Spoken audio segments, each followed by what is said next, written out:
softball, then you are going to love the Fastpitch TV show. We're bringing you more interviews, more videos, and more product reviews than anyone else on the planet. Sit back and get ready. Here's the Fastpitch TV show.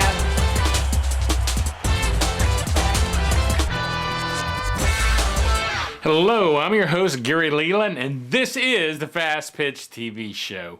Now, if you've not been to our website yet, please take a look at fastpitch.tv. Now, that's the home of the Fastpitch TV network, and it's the place to find all my softball videos and my softball blogs, and I do a lot of fast pitch softball things there. It's basically a network for fast pitch softball. Now, I upload this particular show on the 1st and the 15th of every month, but something is basically always happening there with all the shows and blogs we have. So please take a look after you finish watching this episode, okay?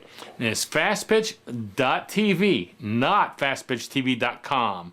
In other words, there's no .com. Instead of .com, it's .tv. A lot of people get confused with that. Fastpitch.tv. Now, I also want to tell you about my newest project, the Fastpitch magazine for the Apple iPad.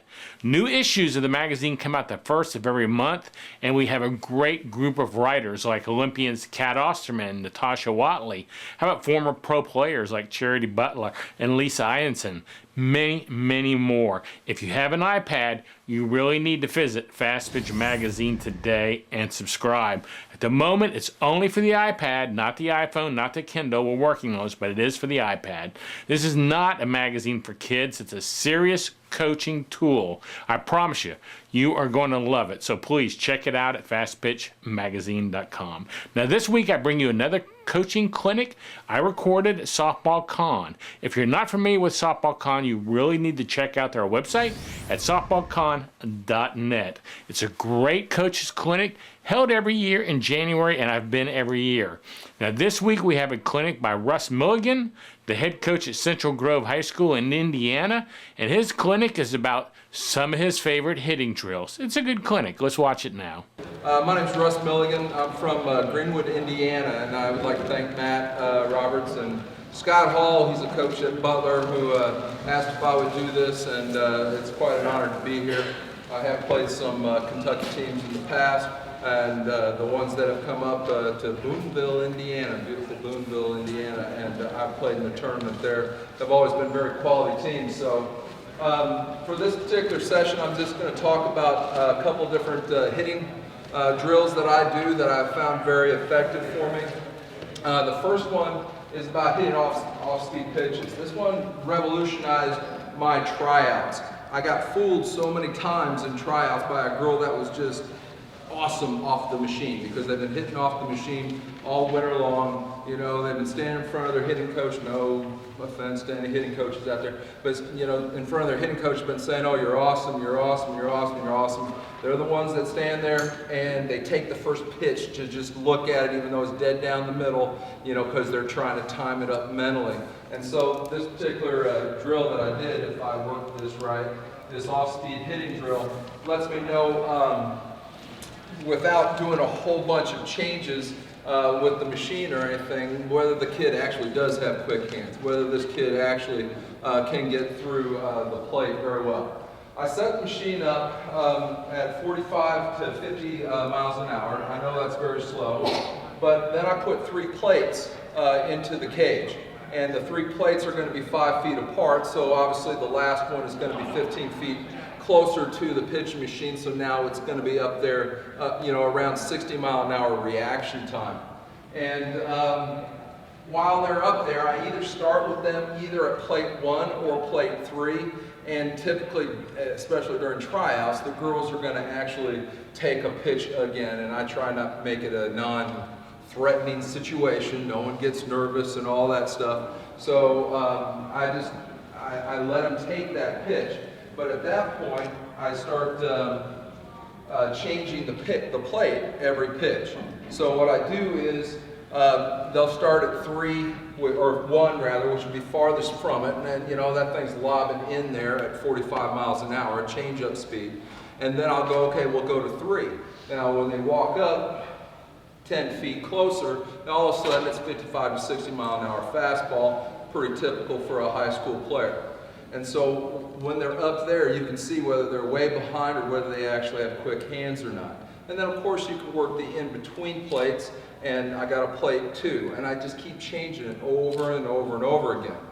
In addition to that, and I usually just give them 10 times, and this also came around because I just absolutely hate those kids that just get that robotic, they're just sitting there and you can see them, they're rocking, and then they go back, here comes the next pitch, and they're rocking, and all that. And so this changes all that for them.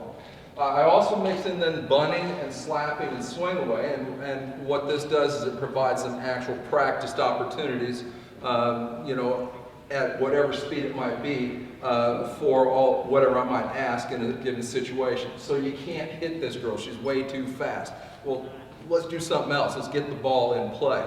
So my three-plate drill, which is nothing new, I stole it from actually a hitting coach a long time ago.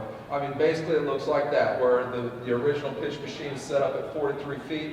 I don't know why my numbers are upside down, they just are. Plate 1, and then plate 2 and plate 3. And like I said, I sit behind the machine, and while I'm there, I'll just yell, plate 3. And they got to move all the way from 1 to 3, and they go from a changeup to a fastball or a rise. And that's the other advantage to it, is that the closer they get actually to the machine, the ball doesn't stay at the same place as they're coming across the plate. So it's a great drill. It's way better than seeing a kid just sit there and wail off the machine over and over and over again. It lets you see how quick their hands are, how well they adjust to actual hitting. Probably my favorite hitting drill that I do with my girls originated in my early years. I've been coaching for 21 years, this will be my 22nd year, was when we lose that one-run game. You lose that, you're down 1 run or you're a tie ball game and you can't put them away. And so I have this get your point system. I stole this from a baseball coach. I was a baseball coach before I became a softball coach, but I stole it from him and made it fit us. The best thing about my get your point drill is, again, we're setting up the scenario, we're setting up the situation. We need 1 run. We need 1 run to tie the game, put it in extra innings. We need 1 because we're tied and it's bottom of the 7th, top of the 7th, whatever, 1 run. Set the tone for them, set that winning attitude. We've got to get it. I put number 9 on base, and I typically start with my top 9 batters. I put number 9 on first, and we're saying, hey, they got on. Nobody out, girl on first, and then the leadoff batter is going to be up. They have to successfully, within 2 strikes, move that girl to second. Depending on the type of kid it is, it could either be a chopping slap, it could be a bunt, whatever it might be. Again, I'm calling that during that situation.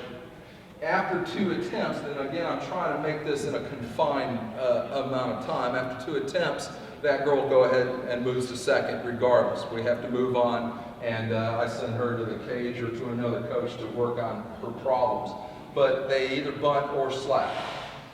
2 attempts, they get to second. Now, that girl or the girl that's running too, and I'll recap this at some point. The beautiful thing about this, I got a full defense out there. Usually it would be the JV defense while the varsity's hitting, and then we switch. Also, I've got varsity runners. They're always trying to make the play on the lead runner. And see, these are things that you don't normally try to do because the batter is not going to run during this drill. So they just sit there and attempt to get the bunt down, attempt to slap that girl to second. The defense is realizing that this is all going on, and they're going to try to make the play at second. It makes that girl on first have a goal. You don't want to be thrown out. If the defense is probably cheating, even though we don't let them really cheat, they're probably cheating a little bit, at least mentally. And so it makes everything a little bit harder. And trust me, if one of my girls goes in standing up or overruns second base on a sacrifice attempt or something of that nature, you don't even want to see it. It's a snot bubble moment for me. So when all that's happening, this is one of the drills that teaches them that. You got to be safe there. We need 1 run.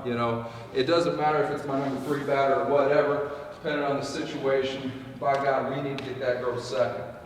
Then we move her to third. Again, in this particular case, they're going to get 2 strikes to pick, and we want them to pick. It's a picking a pitch drill. We want them to look for something that they can push to the right side of the field. I teach a short technique, which is basically a fake bunt slap, but we take away the fake bunt portion of it. You know, something that you're assured to get your hands through and drive that ball to the right side of the field. It's being, you know, a unselfish player. It's, again, realizing the situation. I've got a girl at first. We have to get her to third. We now just have 1 out. She has to be there. Maybe we get the hit, maybe we win the game, but by the time I'm done with my at-bat, this girl needs to be standing at third. And so we practice that. Again, you look for a pitch. Many times I tell them to go short. The kid is not a very talented batter. Okay, and sometimes I have girls that just do that, then for the rest of their time, they're like, oh my God, you know, when I'm standing there in almost a bunting position with my eyes both focused on the pitcher, I'm a better hitter. I put the ball in play more often, and therefore I'm more effective. The girls are moving more often, and my coach is happier with me, which makes me happier and a better player. And then finally, once the girl gets to third, regardless of whether she's successful or not, then now you have a full count. And I do this always off of live pitching. You can do it off of a machine. You can do it off of a short toss situation if you like, but it's always more effective, obviously, if you have the time to do it off of a machine, off of live pitching. So we concentrate on plate and the run. I mean, how many of you guys have stood there? You need this run. You got less than 2 outs. The girl is standing on third, and that girl is so excited. She just swings at that first crap pitch, and you just want to just die. You know, and that's what this is all about too. We talk about that. We put them in that situation as often as we can so that they have to pick a pitch, so they're looking for something that they can hit hard. They realize they got 2 strikes. The pitcher knows the situation. The pitcher's not going to want to, you know, put another runner on base when that run is something that matters. I make it a contest, okay? And obviously after the number 1 goes through, then number 2 goes to the plate, and number 1's now on bases, and so we just continue that over and over and over again. I make it a contest. I'll put the varsity versus the JV. And it could be for cleaning up after the practice. It could be for a snack out of the concession stand. It could be for anything. And they get a third of a point if they successfully get the girl to second. A third of the point if they successfully reaches third within the 2 strikes minimum. And of course the third of a point if the runner actually scores. And so obviously that's why the drill is called Get Your Point. And again, as I said, it works best with live pitching. I have done it just, you know, especially early on in the season to make sure that it goes faster off of a machine or off of a short toss so that the girls understand the drill and can do it effectively and quickly. It's also awesome for defense. I mean, it's one of the best things, you know, because they're practicing to make the big play. I got a girl on second. This girl is hit behind the girl here, you know. Many times I'll come out of the dugout and say, hey, we have to have an out, you know, but this is a situation where the girl can't score, you know, so we practice the girl can't score drill, which means that ground ball to second, which is what you want, you know, to the right side of the field, she has to try to make the play at third. And so those plays that aren't normally made, well, we practice them in an attempt for us to, you're late, Coach Hall and Coach Martin, so I'm a little disappointed in. But we practice them so that if we ever need it, it's already been practiced. And of course, it's great for teaching base running. You know, so while all this is going on, I do have coaches at first and coaches at third that can talk to them and work them through what's going on. And so it's awesome in 3 respects. We learn how to hit effectively. We learn how to play that aggressive defense when we have to. And finally, we learn how to run aggressively, and it's great for the coaches. Do you need a softball bat? Do you want to save $30? SoftballJunk.com is offering an additional $30 discount off the price of all non-sale softball bats on their website. That's right, $30. So the next time you buy a bat, go to softballjunk.com and enter the code FPTV30 during checkout. And wham! You just put a cool $30 in your pocket. Welcome back. Now that last short clip you just saw was my daughter Amanda, and she was telling you about my website, softballjunk.com. Make sure now that you wrote down the code number she gave you, FPTV30, because anytime you need a softball bat, you can buy it on my website, and you can enter that code at checkout and save yourself $30 on a softball bat. And it's not a coupon, it's a code, so you can use that code over and over and over and over. It's a really great deal. Share it with your friends. We just need you to remember the code, FPTV30. Now, the entire reason this show was originally started was to promote my site, softballjunk.com. So if you enjoy this show at all, I'd ask you at least check out the website, softballjunk.com, the next time you're looking for softball equipment, softball bats, or whatever. If I offer the same price or better, well, please buy from me and help support this show, because really, it's a great way to support what I'm doing here, okay? I hope you enjoyed today's show, Russ's Clinic. It was a good clinic. So that's it for today. So until next time, this is Gary Leland saying goodbye, and thanks for watching. This show is a member of the Fastpitch TV network. See all our